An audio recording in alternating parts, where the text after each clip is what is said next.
Assalamualaikum warahmatullahi wabarakatuh. Alhamdulillah. Alhamdulillahirabbil alamin. Wassalatu wassalamu ala asyrafil anbiya'i wal mursalin wa ala alihi wa ashabihi wa man tabi'ahum bi ihsanin ila yaumiddin. Amma ba'd. Kaum muslimin yang insyaallah dirahmati Allah Subhanahu wa taala. Marilah kita panjatkan puji dan syukur kehadirat Allah Subhanahu wa taala karena telah memberikan kita begitu banyak kenikmatan, telah memberikan kita hidayah sehingga kita tidak bisa membalasnya. Tak lupa juga kita kirimkan salawat dan salam kepada baginda Muhammad sallallahu alaihi wasallam yang telah mengantarkan kita dari zaman jahiliyah menuju zaman modern seperti ini.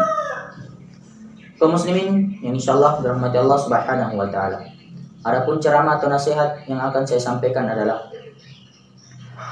apa hukum bagi orang yang melaksanakan ibadah puasa namun ia meninggalkan sholat? Perlu kita ketahui, para ulama berbeda pendapat. Yang pertama, kalau ia meninggalkan sholat karena alasan ia malas, para ulama berbeda pendapat terbagi menjadi dua. Ia kafir, keluar dari Islam. Dan yang kedua, ia tetap dalam keadaan Islam, dia tidak kafir. Pendapat yang kedua, kalau ia meninggalkan sholat namun mengingkari kewajiban sholat, maka ia kafir, ia keluar dari Islam. Maka ibadah puasanya tidak akan diterima oleh Allah Subhanahu wa taala. Kenapa? Karena ia meninggalkan sholat. Maka saya menasihati diri saya sendiri dan para saudara-saudara saya yang di luar, mari kita meninggalkan sholat, bertobat kepada Allah Subhanahu wa taala. Karena Allah Subhanahu wa taala membukakan pintu taubatnya kepada para hamba-hambanya kapanpun dan dimanapun. Allah Subhanahu wa taala berfirman, Qul ya ibadiyalladzina asrafu ala anfusihim la taqnatu min rahmatillah innallaha yaghfirudz dzunuba jami'a. Katakan kepada hamba-hambaku yang telah melampaui batas karena ia telah melakukan dosa dan maksiat, jangan putus asa dari rahmat Allah Subhanahu wa taala. Allah akan mengampuni dosa-dosa hambanya kecuali dosa kesyirikan. Kaum muslimin yang insyaallah dirahmati Allah Subhanahu wa taala. Setelah menyebutkan para nabi-nabi yang mulia di dalam surah Maryam, Allah Subhanahu wa taala mengatakan akan datang satu kaum yang dimana kaum ini datang setelah nabi. Apa ciri-ciri mereka? Ia selalu menyia-nyiakan sholat, ia selalu meninggalkan sholat, ia lebih pentingkan duniawi mereka daripada sholat. Mereka anggap sholat ini tidak lebih penting dari gaji-gaji mereka. Padahal gaji mereka itu datangnya dari Allah Subhanahu wa taala. Maka percayalah, mereka akan disesatkan oleh Allah Subhanahu wa taala. Dan kalau Allah Subhanahu wa taala telah menyesatkan mereka, maka hidupnya tidak akan tentram. Walau di dalam hidupnya berlinang gaji-gaji yang berlimpah, penghasilan yang berlimpah, namun gaji-gaji mereka, penghasilan mereka tidak ada berkah di dalamnya. Kenapa? Karena dia meninggalkan sholat. Na'udzubillah, summa na'udzubillah. Kemudian Allah Subhanahu wa ta'ala katakan, siapa yang mengikuti petunjuk hidayahku, maka dia tidak akan tersesat dan dia akan selamat dunia dan akhirat. Dan siapa yang mengingkari petunjuk hidayahku, maka dia akan tersesat dan dia akan dibangkitkan di hari kiamat dalam keadaan buta. Dan dia berkata, Ya Rabb, wahai Allah, mengapa engkau bangkitkan aku dalam keadaan buta? Padahal aku di dunia melihat dengan jelas, penglihatanku bagus.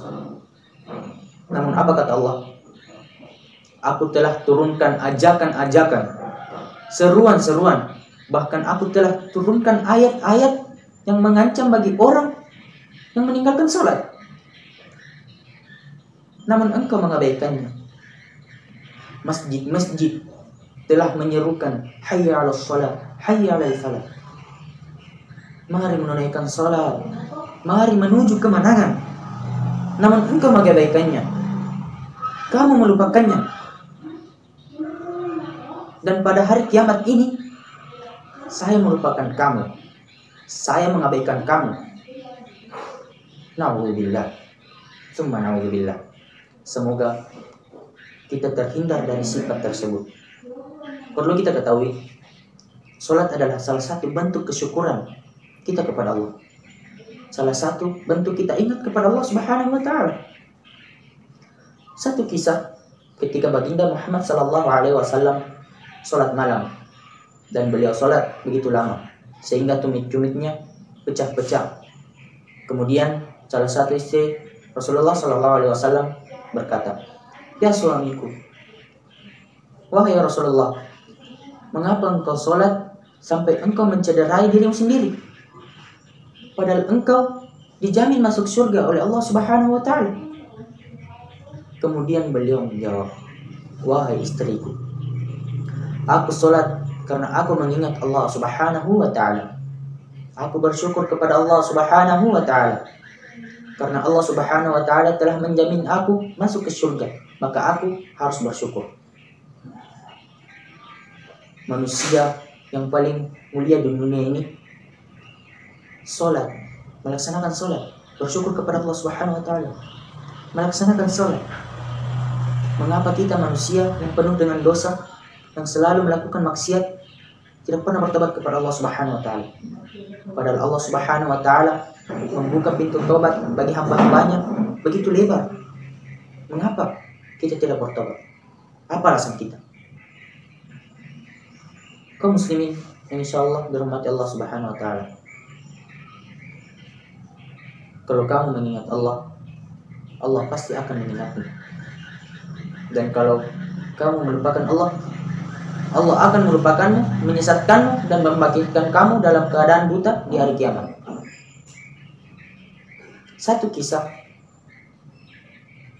Allah Subhanahu wa taala berbincang, menanyakan kepada penduduk neraka.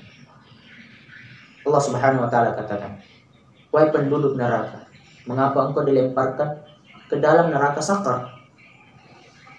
Mereka menjawab, "Karena kami tidak menjaga salat. Kami tidak mendirikan salat. Kami lebih mementingkan duniawi kami daripada akhirat kami." Kaum muslimin yang insyaallah dirahmati Allah Subhanahu wa taala, perlu kita ketahui, kalau kita mengejar dunia, maka akhirat akan meninggalkan kita. Kalau kita meninggalkan dunia dan mengingat akhirat, otomatis dunia akan mengikuti kita. Maka saya sarankan kepada saudara-saudara saya semua yang di luar sana, yang melaksanakan ibadah puasa namun meninggalkan sholat, marilah sesegera mungkin kita bertobat kepada Allah Subhanahu wa taala selagi kita masih diberikan kesempatan. Allah Subhanahu wa taala menunggu tobat dari hamba-hambanya. Tidak ada puasa bagi orang yang meninggalkan sholat. Mungkin ini saja yang bisa saya sampaikan. Lebih dan kurangnya mohon dimaafkan, karena kekurangan itu datangnya dari diri saya sendiri, dan kelebihan itu datang dari Allah Subhanahu wa taala. Saya tutup dengan doa kafaratul majelis. Subhanakallahumma wa bihamdik, asyhadu an la ilaha illa anta, astaghfiruka wa atubu ilaik. Wa akhiru da'wana alhamdulillahi rabbil alamin. Assalamualaikum.